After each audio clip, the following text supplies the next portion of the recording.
Правилам дорожного движения уделяют не так много времени воспитания ребенка, а в школе их начинают проходить только с 8 класса.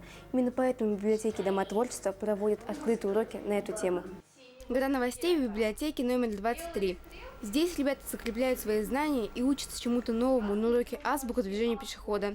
Сначала ребята внимательно слушают теоретическую часть презентации, потом уже отвечают на вопросы, подготовленные для них викторины. Помощниками же для последующего изучения правил дорожного движения для ребят станут книги, представленные на выставке «Дорожная азбука».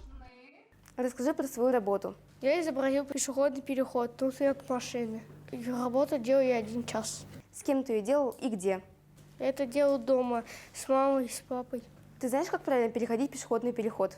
Да, надо сначала посмотреть налево, потом направо, потом убедиться, что машин нет, а потом его переходить. Специально к этой встрече ребята изготовили поделки из того, что всегда есть под рукой. Из картона, пластилина и пластиковых фигурок персонажей известных мультфильмов. За это их награждают подарком. Расскажи, что это за работа? Это работа светофора живого, который, это типа светофор полицейский, он указывает всем дорогу. Что тебя сподвигло ее сделать? Ну, потому что однажды я шла по дороге, увидела светофор надувной. Он был, можно сказать, живой, тоже с руками. Я решила повторить эту композицию. Правила дорожного движения преследуют нас повсюду, и даже на тротуаре. В наше время очень важно научить новое поколение правильно и безопасно переходить дорогу, понимать сигналы светофора, а если его нет, ориентироваться по зебре или определенным знакам.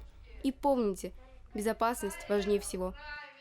Такие часы общения помогают предотвратить страшные трагедии. Диана Главашева, Рамазан Мусин. Специально для «Игры новостей».